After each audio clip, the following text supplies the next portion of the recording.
I want to hear Steve's story, because I talked to Craig a little bit about it, and it's kind of a unique shot in the dark type thing you got going here. And tell me about Steve, and how did you get him? Yeah. Well, Craig called me when he first got here. I guess it was early June, a couple years ago. And he says, "Hey Jim, I'm up at Elk Park. Come up and train." So I came up and ran over here at the beginning of the trailer. So he's sitting there and we're talking. And he opens his trailer and 4 little yellow puppies jump out. And I go, "Well, they're pretty cute." And I think they're 11 weeks old, 10 or 11 weeks old. He says, "Yeah, I brought them up here to sell." And I didn't need a puppy, of course, but I started looking at them. I go, "Boy, they're pretty nice." Yeah, they're not. You like yellows in particular, or no? You just? I didn't think I'd ever have another yellow. Yeah.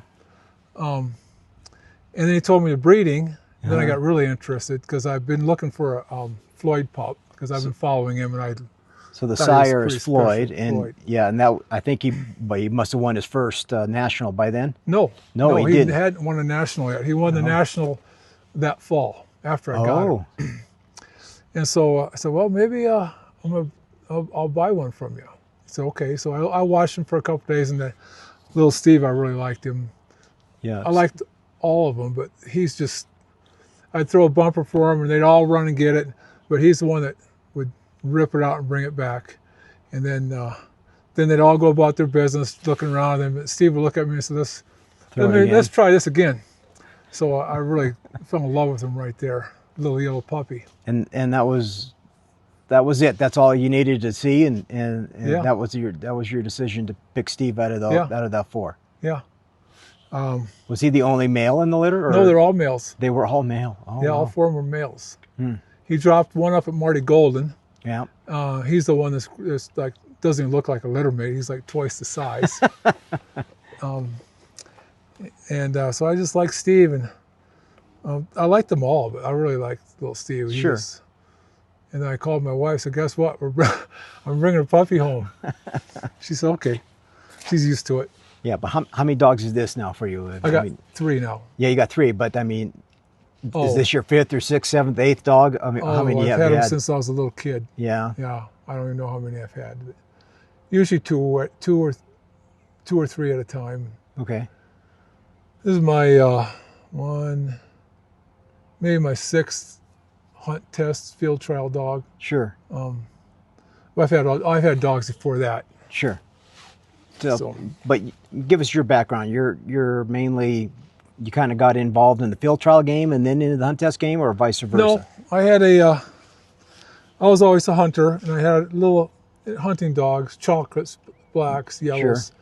Sure. And then I got this really nice yellow, and I decided to start training them with some guys that knew what they were doing. And so I started seeing, wow, these dogs are pretty amazing. You know, how fast they learn. They can do hand signals and whistles and find birds. And sure. And I said, well, and these guys are field trial guys from Southern California. And I said, well, maybe I'll try a hunt test. That was 6 dogs ago, 7 dogs ago. Sure. And I got a master hunter on him. Didn't think I'd ever get that. And I got master hunters on all my dogs after that. And now I've been trying to do the field trial game with one, do a derby or a qual, and then, but that's a tough game. And now I got a dog that maybe can play the game. Right. So I'm focusing on that. So you had one hell of a June. Yeah. Tell us about June 2025. Yeah, June he got 4 master passes, 4 in a row. Okay. 2 here at Treasure State, 2 down at Island Park. And then he went down at Island Park, like a fool. I entered him in two masters and a double qual. And double qual, yeah. And the thing about Steve is the more pressure he gets mentally, the calmer he gets, which, a young dog usually will come unglued after break down somewhere, by the 4th test in a weekend. Yeah. So, but he just seems to do better. Stay consistent for you. So I ended up I've been getting, went to California this winter, and I got a 2nd, and I got a jam, and in the qual. And last fall I got some thirds and some reserve jams, and some. He's been finishing them, but not.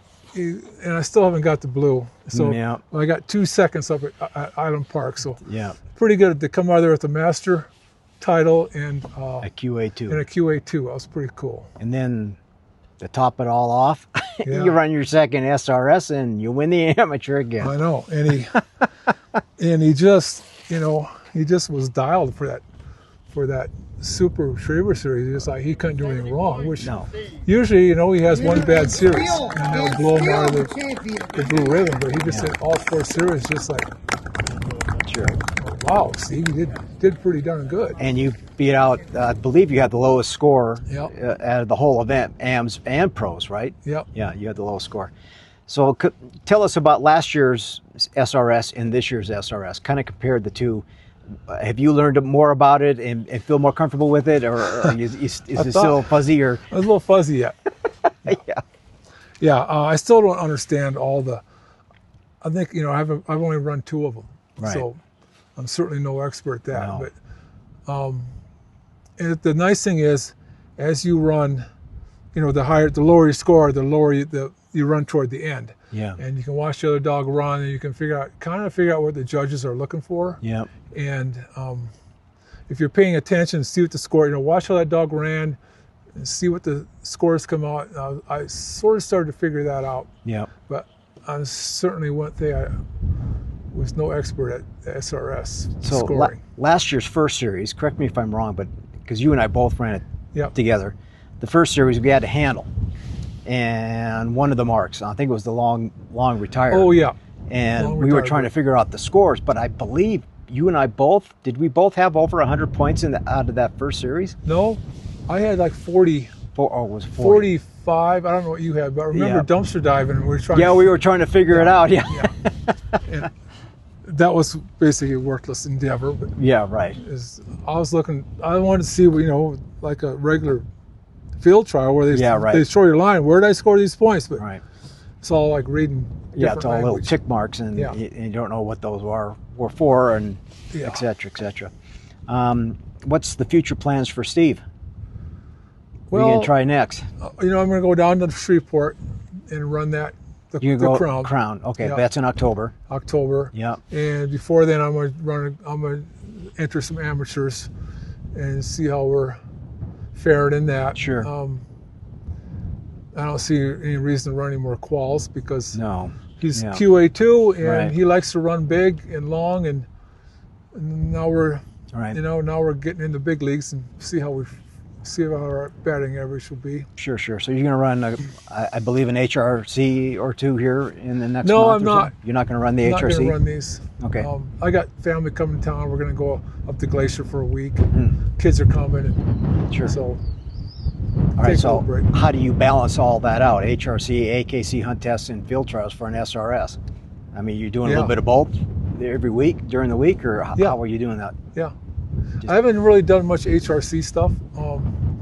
You think he's fine with the gun in that? I've been running the long field trial marks and difficult blinds, and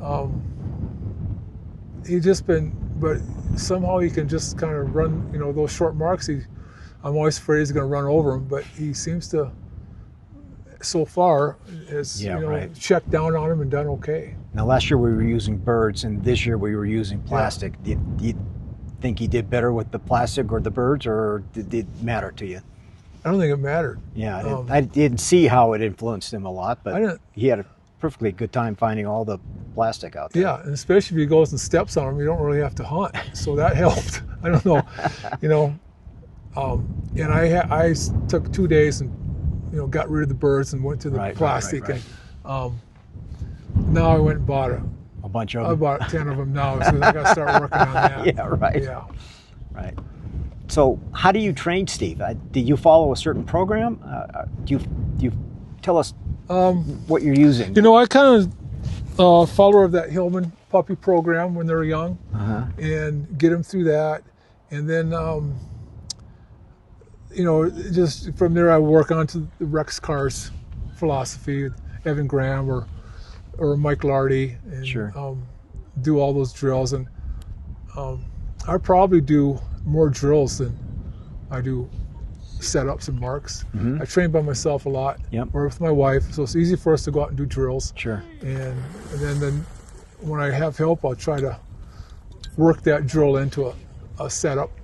And I've done more drill work with this dog than I have other dogs, and I really think it's, ingraining. What are your favorite drills? Oh gosh, I really like that Bill Totten's 12, like a wagon wheel setup. Short to long. Short to long. Or I do longs, long, and then work really short. You start easy, flat ground, then you start working over humps and bales and maybe cutting across the corner. And I think it really teaches them to look out. You got that white plate, and it really teaches them to look out and focus and run where you send them. That's right.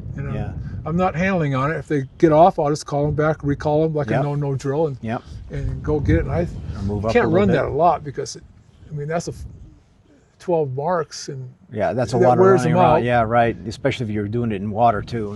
Which is that's a pretty big. If you're by yourself, it's a pretty big setup because you gotta go out there, drill a hole, put a stake in, then come back, and you run from here. Now everything looks different. Everything's messed up, and go out and do it again. Right. But I think that's a great drill because you can run it by yourself, and it's an easy thing to set up. How about for marking? What do you have a special? I thought it was funny. Right before the SRS, you went out and set up a little marking thing. And then everybody showed up. Oh gosh. We were there all day long. All day. I don't know how many dogs we ran through that. I just set it up. It was simple. I was there early in the morning. I was going to set it up and go run it by myself. And then you showed up. So let's jump in. You came in, and then 10 people showed up. But Jib's training over there. We better see what he's doing. I need a drink of water after that one. But I started running that. You run it I put stickmen out there, so I can go out and throw one. Then I'll walk in, run the dog, or I'll send him back the first times, and then we run as a triple. Inline triple. And then I come out and retire one of the flags, one of the kites, and then run as a retired triple. Sure. And that's a Hillman drill. Right? Yeah, that's Hillman drill. Yeah. And I think I like that drill. Yeah, it was short. It was just short inline triple, and it's good to have 3 people out there throwing because you can speed it up a little bit. But it was. Everybody enjoyed it. We all learned from it. Well, they all had difficulty with it. And that was good. That was good. How beneficial is it for you to be a part of Treasure State Retriever Club and have all the support? Oh, it's huge. Yeah, it's huge. I come out here even when I'm not training just to get out of the heat, come up here and listen to elk bugle at night. Run. Whenever somebody come out, I usually find someone to train with. And, so, it's such a short season out here. That's right.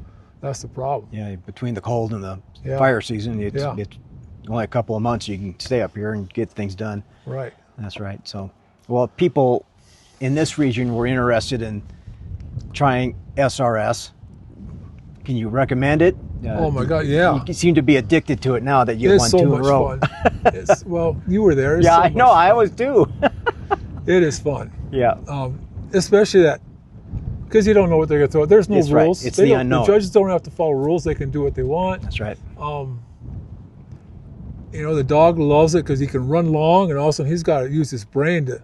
You think those short hunt test marks are going to be a piece of cake, but you run a 300-yard field trial, then you come back and run a hunt test in your face with with a poison bird. Right. You better know your poison birds to run SRS. We know that. That is key in that game. It's really critical, and it's one of the hard things to train for. But like just in the last couple of years, a lot of us have been kind of switched on to this 4-phase drill. I've never ran it before until I got these 2 young dogs I've got now, and teaching them that every year and going over a couple times a year. And I'm assuming you taught that well too. I did the 4-phase drill last spring. When it was too cold to go out and do anything, I have a field below my house, and my wife would go out with me. Or if you come to my house and stay, I have all these fishermen coming in. You're going to throw birds at daily. So we did the 4-phase drill. I did it for 2 months. I did the first phase, and I did it till they absolutely cannot do it wrong. It's not even in their vocabulary to do it wrong. Then I did the second phase for 2 weeks. The third phase, I mean, they could do it the first day, but I just kept drilling it. So, you know, the old saying, do it till they do it right, then you keep doing it till they can't do it wrong. Yeah, right. And Poison Bird for him now isn't, I don't have to know him off it. I just, he sees it, and I just line him up for the blind and send him. And that 4-phase drill was huge, and I don't think you can do it too long. Yeah. You know, it gets boring. You got the same pile, the same marks, but I think, you know, a dog's simple memory, I think it's a huge drill. Yeah, yeah. With my 2 young dogs, I repeat it every 6 months, and it seems like that first couple of days they forgot all about it, and then it really starts to click in. But yeah, it's something I think I'm going to be doing very frequently. Yeah, I started doing that a couple dogs ago. I think I got that from Evan Graham's. Yeah, it's in his book. Yeah, it's in his book, but it's really, you read it, but you don't quite understand it until you actually see it and someone explain it to you. Then that's where I really got a lot out of that, when we had our pro come up from Clark Kennington, came up and showed it to us. Oh, yeah. You know, it was part of his little seminar. He came up and showed everybody, and it was like, oh, you know, but he was doing a lot longer distances than I do, but I'm trying to break it down. Yeah. And it's got to be cool out to run something like that, because you're getting a lot of back to the blind and then to the mark and then back to the blind and then another mark, etc. So. Yeah, well, I was doing it in like April. Yeah. So it was too cold to do much anything else. Right. I really like that drill. Mm-hmm. It's not something you need to do a lot, but yeah. So I had all these guys come out to fish, and before we go fish, I went, well, grab a boom gun and a few bumpers. We're gonna go down, and my brother and everybody that comes to visit throws bumpers for me. Well, that's good. Yeah, you got it right. You want to stay competitive. Yeah. Now you take your dogs hunting in the fall, but you go to a guide service and they're hunting. They're helping hunters in the field, basically. You're right. You're renting them out. They're renting the dogs out. I mean, do you find that beneficial, or? You know what? Where's the dog? We're hunting every day, and we shoot. Oh gosh, anywhere from a dozen to 45 birds a day. Right. And they work, you know, in this hot, and I got 3 dogs, so I rotate them. Sure. I run 2 at a time. Mm-hmm. So every 3 days they get a day off, and they're beat. They're wore down after 6 weeks, and we hunt every day. Wow. And they get pretty beat up. Yeah. Lose weight, get skinny. Yeah. They're all cut up. Yeah. Knock on wood, they've been pretty healthy. No major issue there. Yeah.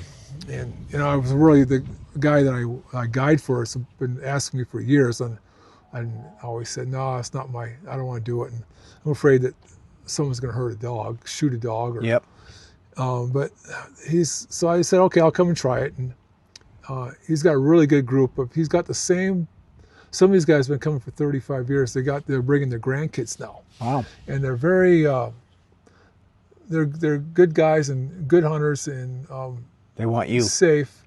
Yeah. And I tell them, if you hurt my dog. Yeah, no, that's it. Yeah. That's not good. Yeah. And they're really conscientious. They'll even pass on shots that they could probably take just because they want to be super safe. Yeah, right. That's okay with me. Yeah, well, that's right. Yeah. That's right. Because I've done that before too, and you get some yahoo that has never done it before, and they see a rabbit and they want to shoot the rabbit. It's like, oh heck no! Yeah. You point that gun at the ground, and I'm going to come unglued. Yeah. We had one guy that came out and he had never hunted before, and we gave him a stick. Said, under any circumstance, you're never going to shoot anything on the ground. It has to be blue sky under the bird. Yep. We didn't walk 50 yards, and I seen him raise his gun up, and I saw the dirt fly. We took the gun away, and that was the last of his hunt. But most of them are not like that. Most of them are pretty good sportsmen. Yeah. So we shoot. I think we shot 700 or 800 birds last year. Wow, So that's crazy. yeah, That's crazy. dogs love it. I mean, they love that pheasant hunting. So in your dog experience, for how many years have you been doing it? 40 years or better or more? Steve, the best dog you've ever had, or is he close?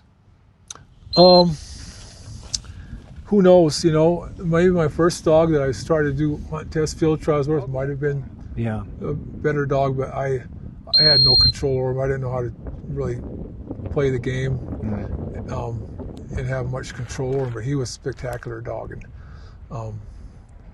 he broke in every test I ever ran. Usually on the first bird, but he might have been the most talented dog I've ever had. Yeah.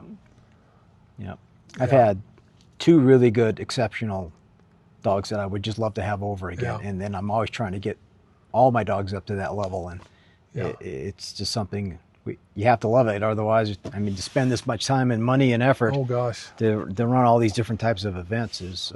people don't really realize the time spent, you know, just every day. Yeah. Maybe not for hours every day, but every day something. Right.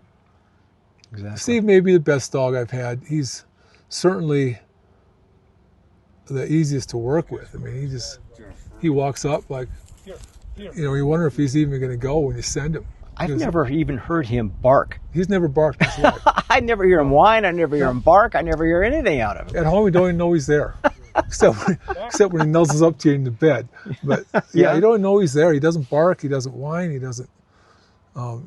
You go from one holding blind to the next. He lays down. Sometimes he goes to sleep in the holding blind. You go, are we going to do this, Steve? And you come up, he locks up, and then he just like, it's so much easier when you have a steady dog and when you're barking. You know? Right. But yeah, he's just chill. And you got them all certified, OFA, all the DNA stuff, and he's clear on everything? Yeah. He's good? Yeah, we got seven vials in the sperm bank. Wow. He's ready to go. Yeah. Wow. Well. And I got some interest in breeding him, but we haven't bred him yet. But I got mostly because someday I might want to have a dog out of him. You bet. Yeah. No, and I'm sure a lot of people would, especially when you got Master Hunter title, QA2. Yeah. Was it S? What's the? It's Super Retriever Series Amateur Champion. AC. Yeah. Okay. So, which I just barely got that because you got to have 12 points, and you get 6 points for a win. Yeah. So I got 2 wins, and all of a sudden he's the month of June he's Master Hunter, QA2, and Super Retrievers champion. Like, wow, that was a pretty good month though, Steve-o. Yeah. And you kind of throttled back a little bit here in early July, which is great. I think he deserves a little bit of a break. Yeah. I could take the pressure off him a little bit anyway. Yeah. But he needs to. But now you're. But he thrives on it. He thrives on the pressure. I can't really overtrain him. Well, it'll be interesting when you run him. I'm assuming you double stake when you go to a trial and open in an amateur. I don't know. Let's try the amateur first. You're gonna try an am first. Yeah. See where that goes. Yeah. Okay. Well, I would love to that's a lofty goal to get a field champion out of him. But AFC, yeah. That's that'd be but when I started this whole game, I didn't think I'd be able to get a Master Hunter. I thought that was up here, and we were here. Yeah. And now that I've been running the field trials and running against some of the best dogs in the country, we're not winning, but I'm looking at it and go, he can maybe hang with these guys. And he's 3? Yeah. 3. Yeah. I mean, he hasn't even reached his maturity level yet at 4, 5, 6, and 7, right? So the door is wide open for that. Plenty of time for that. And just this last spring, last 3 months, he's really learning to maturing, and he's a really good marker. But he'd go out there and he'd miss the mark, and then you saw it happen at today, and also at the trial we had down at Ronan. He missed that short retired bird, and then he just went running all over the place. Lately he's missing them, and then he slows down, and the brain starts working, and he works his way into it, which is kind of a fun thing to see. Yeah, I'd really see him do that than step on him all the time. So, because you're not going to step on him. No, not all the time. Yeah, that's right. So I think he's finally, that maturity is kind of kicking in. He's 3.5, I guess. So you're going to head to the Crown. Yep. And you're going to stop along the way and train a little bit, I assume. Yep. Yep. Try to get there a week or two early. Maybe I know there's a field trial down in Roberts, end of like September 20th or something. Yep. I might hit that and go from there down. So yeah. get there a week or 10 days early and try to hook up with some guys and get acclimated to the the heat and humidity and all that stuff. Yeah, flat. you bet. That's a whole different ballgame there. You know, we did good here, but this is my backyard. Yeah, with and he has dry certainly has an air. advantage. Yeah, that's right. So we're going down there and got to get there a little early to. Yeah, at least this year it's in October. Yeah. Hopefully it's not as hot and humid. Oh, it's going to be in October, but it could be more than it will be here. Yeah, I've been down there in October. It's have you? Humid. Yeah. I do not like that at all. I've been down in Alabama when it was middle of summer. It's like, oh, you can't even step outside and breathe. It's just like, ugh. Yeah, sweat when you get out of the shower. Yeah. So that terrain is totally different. I got to go and get used to that. And, the stuff I see in the Crown, a lot of times they're running on that old golf course, which, so they could certainly know how to put birds where the dogs don't want to go, but we got to get used to that. Yeah. Usually the grass is green, so I'm thinking a yellow dog might stick out pretty good. Hope so. Yeah. I've seen the Crown on YouTube, and some of those black dogs can disappear in the shadows pretty quick. Yeah, it's usually the other way around. Yeah. Yeah. A day like today, we ran a mark down here at the south end the other day, or yesterday, and it was toward evening, and it was cloudy, and the only way I could see him was with the wake in front of him. I could not see his head. Then I ran a black dog, you could see him. But normally, the old dogs are pretty hard to see. But maybe on that green grass, I hope. Yeah. Well, everybody here loves him to death. Loves Steve and you, and thank you for being a wonderful member of Treasure State Retriever Club. And it's just been spectacular to watch him, not just at the SRS side, but you and I are competing against each other. I love watching him. Everybody loves Steve. I don't know. Yeah, everybody fell in love with him. They don't even know my name, but they know Steve. I was out here a couple years ago, and a guy comes up and goes, and I'm on air, and I go, "Hey, Steve, come on over here." And he goes, "Is that Steve?" I go, "Yeah, that's Steve." God, I heard about Steve. What's your name? Yeah, everybody loves little Steve-O. Yeah. He's fun. That's pretty cute. And how did you come up with his name, by the way? I've been meaning to ask you that for years. His registered name is Good Old Steve. Yeah. And, whenever I get a dog, I don't have a name. And I thought, see where his personality comes out. And I recently had like 4 really good friends, Steve, just die. And 2 of them were dog guys. 2 of them are raft buddies of mine. And I just started calling him Steve, and then the name stuck. Just kind of stuck, yeah. Yeah, and then I didn't have a registered name. We were up in Manitoba hunting ducks, and the farmers where we are friends with up there, they have little granddaughters, about 8.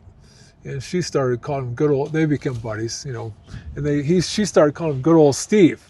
So, okay, that's his registered name. We call him good old Steve. Wow, that's great. Pretty simple. Yeah. Yeah. I love that. That. Yeah. All right, Jim, wish you the best of luck. Thank you. I'm going to be watching you at the Crown, and we're going to be rooting for you. We represent okay and make at least, for ways. No, we'll be rooting for you. That's for darn sure. I'll need luck. A little luck don't hurt. No, that's all right. And a lot of support. You're going to have a lot of support here. Yeah, thank you. All right, Jim. Thank you. Thanks. Bird 1.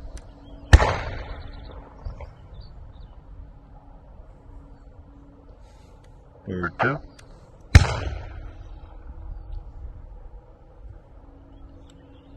Bird 3.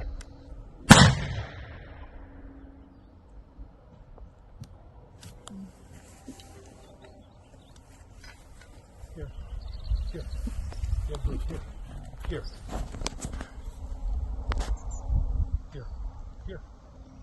Here. Yeah, bird.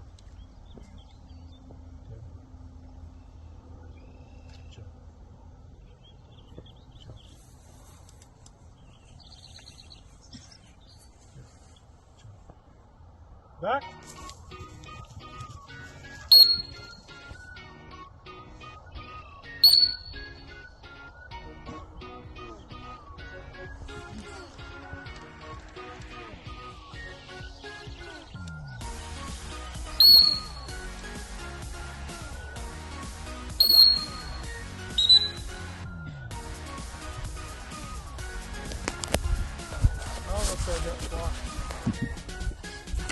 Come on, buddy.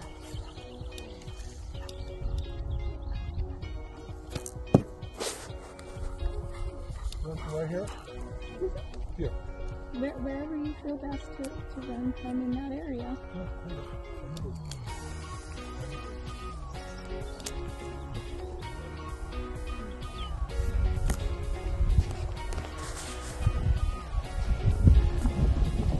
Steve!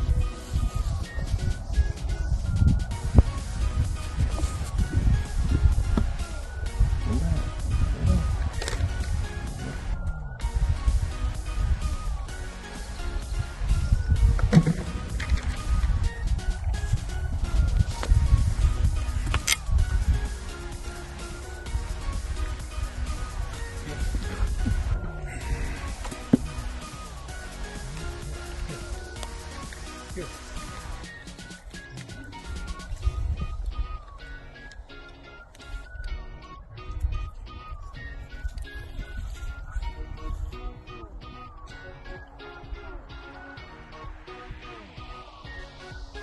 Good boy.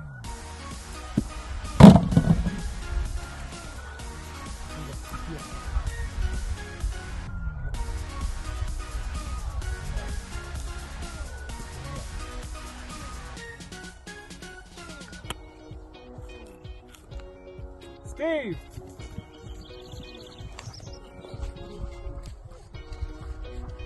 Keep them a little pastors there now. Yeah.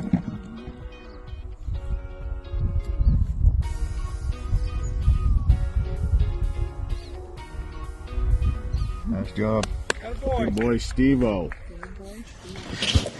right, so I talked to Jim this morning about the SRS mainly, because this is kind of a unique thing that we have two club members going to the Crown, and since the SRS is so in its infancy here, so I want to give our members and those in this part of the country an idea what it is, why is it fun, why you're doing it, etc. But first, tell me, you've got two dogs qualified, right? I have one dog qualified. I have one dog 1 point away. 1 point away. So what dog is qualified? Jasper. And tell us about Jasper, because there's probably not much we know about Jasper, the breeding, etc. Jasper's a 3-year-old male, yellow male, out of Hammer and Hank, and then his grandmother is Roxy Bayou in there. The dam, she was a hunting dog on that. So yeah, and it was local to Texas, local to Giddings area. Yeah, that I had an opportunity on a pick of the litter in there. So nice. It worked out. And this dog has titles? He's Master Hunter? Master Hunter. He's Master National qualified. He's one pass away from his HRCH in there. And hopefully we get that finished up while we're up here. While you're up here, yeah, you got 2 more chances. Yep. Did this dog place in the SRS last year? No, he did not run in the SRS last year. So has this dog placed in any SRS? It was his first shot. You got what, third? Third. Third, okay. So if you get first, second, or third, you're qualified for the Crown. Correct. And then if you're fourth, fifth, or sixth, you're chasing points. Correct. So you got one dog you're trying to chase points on. Yeah, so you got a couple chances, or? Yeah, there are still a couple opportunities closer to Texas, Natchez, Mississippi, Before the Crown. Yep. Yeah. Before the Crown. And what dog is this? That's Penny. Penny. Okay, tell us about Penny. So Penny is coming on 5 years old. Or no, she's 5 now. She qualified last year to go to the Crown. Did not go, just with other commitments prior made to that. So she's 1 point away. Okay. She's Kennelwood bred, so good girl. Yeah. So you're going to chase that point. So you're going to try and run a few and try and get 2 in before the Crown. Correct. So you and Jim, then, this will be your first experience with running that event. Correct. And you excited? You nervous? Or how do you even think about preparing for something like that? Yeah, all of the above. It is nervous about what we're going to see. I've watched a lot of crowns in the past, either YouTube or listened to them on the radio. Sure. In that, it is, you just gotta expose the dogs to everything that you can think of and hope for the best. So you're primarily, correct me if I'm wrong, it's not a big deal if I'm wrong, but you're primarily a hunt test dog trainer, right? Do you run a lot of field trials, or is that your weakness, or is that? I would say that field trials are my weakness. AKC, HRC, I'm very comfortable with. The hunt test part of it, yeah. On that. Just in the last couple of years, started running field trial stuff. So that is my weakness in there. So your dogs, like Jim, got a QA too. Yep. But have you had any success in the Derby qual or amateur realm? No. I've run a few, and the furthest that I've made it is the 3rd series. Yeah. On those. Well, on the Crown, it's one field trial series typically, and the rest of it's more hunt savvy and all kinds of hunting craziness, right? Yeah. So you just got to get through one, and you have to handle. But you just got to make the scoring cut. Yeah, that's it. And it's a game of points. Yep. In there, and I think you need to have a very well-rounded dog exposed to all different things. Sure. And then a dog that's going to be a team player. Yeah. And work with a handler on the line and be able to trust each other and get it done. Yep. And hopefully you make the point cut. So I'm assuming you're going to be doing some field trial training. Yes. Hey, I can do some white coat stuff. Got to stretch them out there. Do your dogs are they comfortable going 300-400 yards if they need to, or? Yes, they are. Yeah. There are walls. Mm-hmm.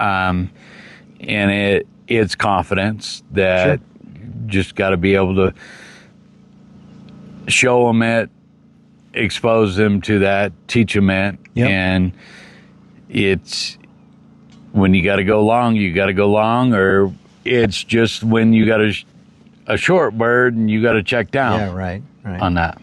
Yep. Who are you going to train with? How are you going to approach all that? Do you have that worked out yet? I've got a few people already contacted that we're going to work on stuff, and hopefully between my work schedule as an amateur to be able to still be able to pay bills. Oh, yeah. Yeah, I forgot you're not retired, are you? No, still got bills to be able to pay, and but they're going to help me out. They're excited. Yeah. So, well, you got to go. If you get qualified, you have to go. You have to find somebody to go. Yeah. Right. Yeah. No. Especially if you got 2 bullets to. Hopefully, I got 2.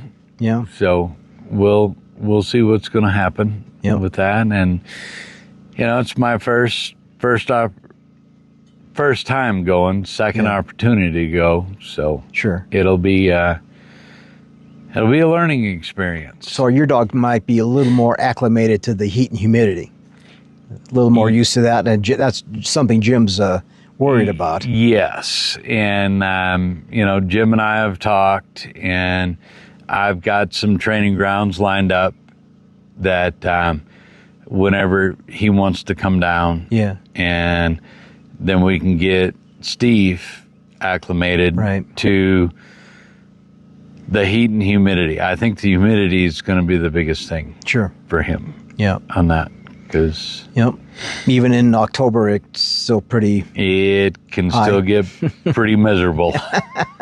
down there. Yeah. No. And even our dogs that are used to that, Yeah, it's not an easy thing. No. No. Especially when you're exercising them and stuff. Yep. So how do you prepare for that? I mean, you're giving them extra hydration and it's extra hydration. I think there's some good supplements that you can give them on that. yeah.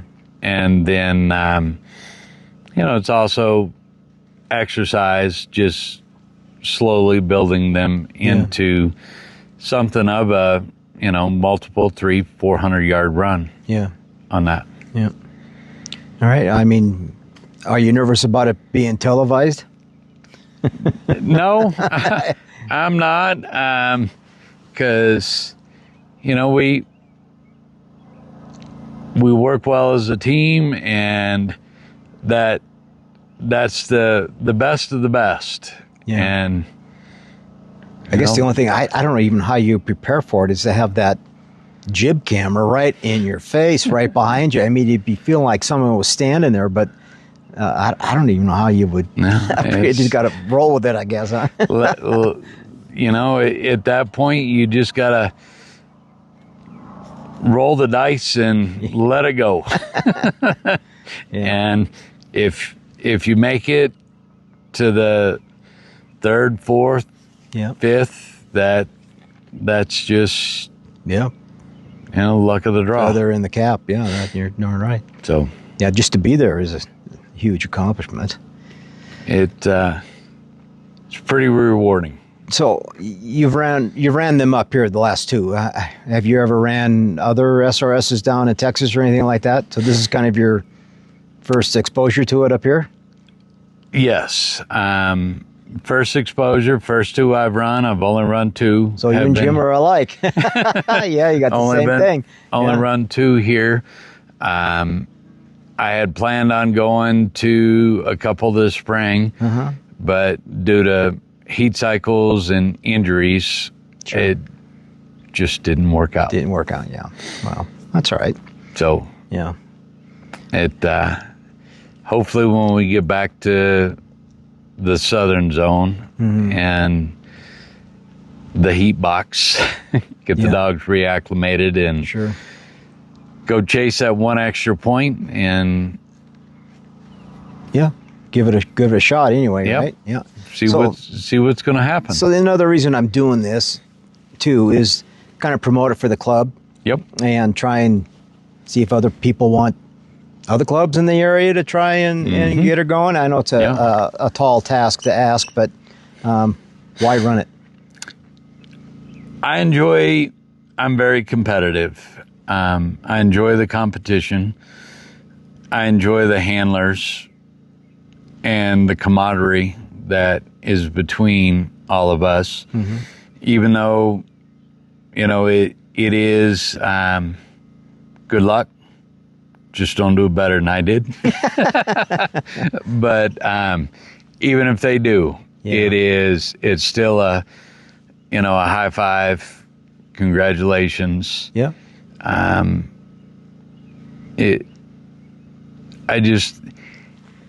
I like the fact that you can still battle back in and you can be down on the points, but then have a stellar run. Have a good next run, and be back in it. And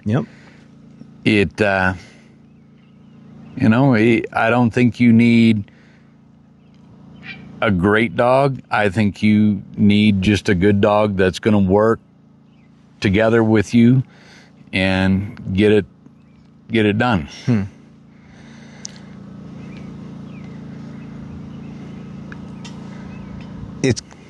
It's one of those things that when I ran it last year, it was a lot of fun because I didn't know what was next. And then I didn't know how I was going to run the next thing, and then, looking at it. But even that has some excitement and appeal to it for me. But some people may be turned off by that a little bit. But I mean, you got to be able to you have to be able to, the handler, think on their feet and make a plan and try and utilize that plan. Yep. And hope the dog falls in line with you. And so it really shows the handler and the dog working together as a team in a lot of different aspects of the game. And that's it. And that's what I really like is the dog trusts you enough, even though you may set them up in a scenario that, oh my God, you're looking at it going, you got duck calls, goose calls going off over here. You got birds flying over here. Yeah. You got shots out here in the middle of the field. And, the dog, you're all trying to focus on what's going on, what's next, and keep your cool. Yeah. And calm the dog down, get them to go and do what they need to do. So I had a little conversation with Jim about poison birds and how he trains for poison birds and stuff. And I mean, that's got to be difficult for anybody. Oh, yes. And how do you go about it? So, I talked to an old colleague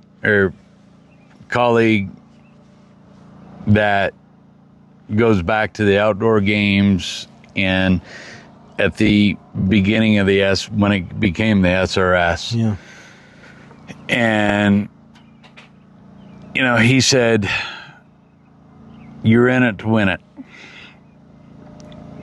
And I was telling him about a poison bird scenario.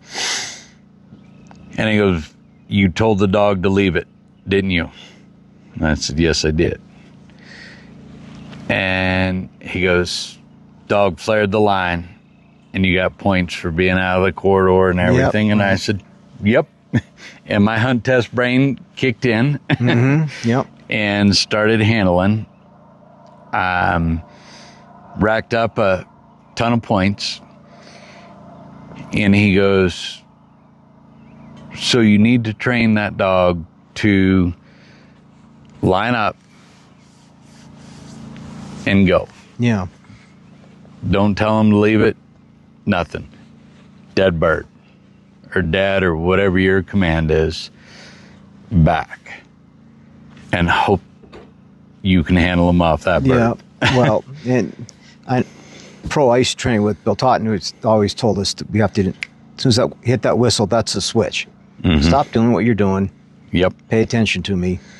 You're gonna do something else right now. You're not gonna go get whatever I sent you for. So, and that's it. I think that's been the biggest thing the biggest change that I've done in my training is when we get into a poison bird situation, whether it's a hunt test scenario or an SRS, pull them off dead. And a lot of times your lines are very tight on that. But just like you said, it's hit the whistle. Now you pay attention to me. Yep. And I'll get you through it. So what other weaknesses are you worried about with your dogs?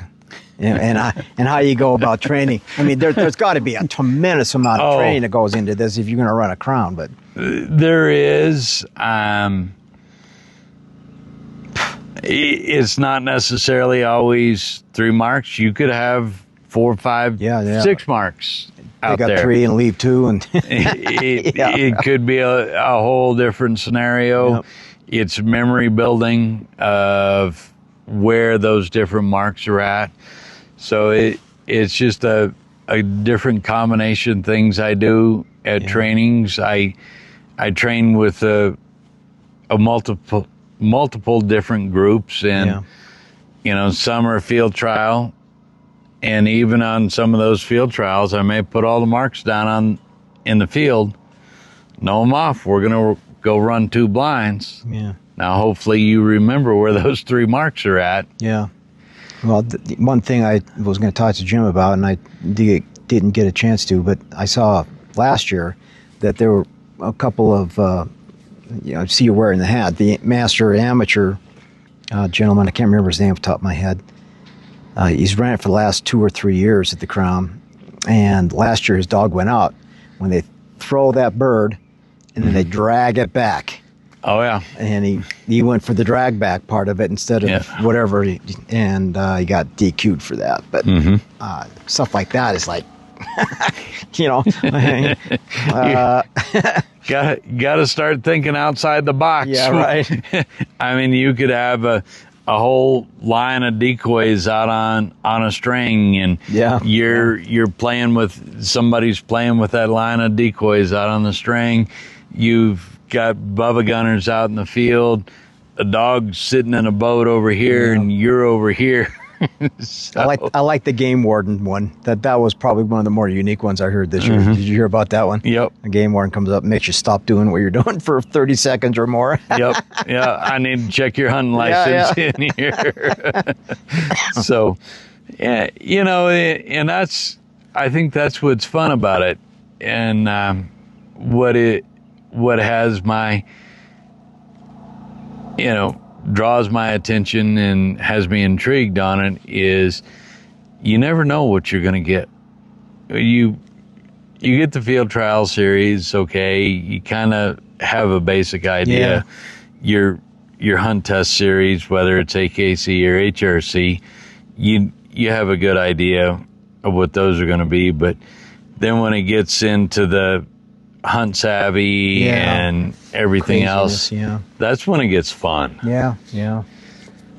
And the other thing I taught Jim about is we're mountain guys, right? We run on the mountains, and to be down on the flats with all the trees and you know, running off a golf course is going to be a unique experience. So it'll be fun to watch. It could be. I mean, you could have a bird sitting out there at 400 yards that's belly up, sitting there, and I can see that good, but you never know. Those judges and marshals and everybody that set all that up, they know what the suction is out there, and they see it. So. And you had to bring puppies with you this year, so I mean that was a tough sell there. Yeah, the puppies had to come, but they go to their owners next week. So babies? Yeah, this weekend actually. Yeah, good. So how important is it to have a retriever club like this to help you on that journey? I think that land available and the opportunity to be able to train and expose dogs to different pictures, different elements, the more that you can do that, the better you're prepared. Yeah. Both you and the dog and the handler are going to be, because I mean, you saw some of the training that Jim set up today, and I'm like, okay. Well, I haven't quite done anything like this, but I'm game. Let's go. Let's see what's going to happen. Sure. And I'm good with it, because the dogs see the picture, and it amazes me, some of the properties, even this property that been on, gone and run like a setup that we ran last year in the SRS up here. And Penny all of a sudden takes off, and I'm like, she remembers last year. No, girl, tweet, you got to get over here. But it's the memory that they have is incredible. Yeah. Well, we're gonna root for you, and I again, this is such a unique thing for Treasure State membership, and we're probably going to be putting lots of comments in the comment section on the YouTube channel and rooting you guys on. Well, so, I hope so, and I'm glad that Jim has been able to go this year. I'm glad that I'm going to be able to go this year, and you know, I'm going to be rooting for Jim as hard as anybody else. Well, we're all expecting great stories when you come back next year to tell us, you know, what your thoughts and how you would do it differently or whatever. But I mean, we're definitely going to be all ears when you guys come back. Oh yeah, and I think you know, there's a ton of good dogs up here in the Northwest. Oh yeah, and I think it's something that some of these guys, handlers, owners, need to think about if it's something that they want to get into. Yep. Be more than happy. I mean, I'm not any expert on it. No, but for other clubs in the area. Oh yeah. This is not a hard thing to put on. Even though it was 3 days, it was not that hard. It's one thing going on. That's it. You only need a handful of kids to help. That's it. So actually, it's less labor intensive than your weekend hunt test or field trial. So yes, it is completely less intensive because you don't have a double junior, a double senior going on, or lower stakes, everything else. People running all over the place, and it. Everybody that I've hunt tests, field trials, SRS, you know, we're all here for the dogs. And that's it. And the best dog hopefully wins.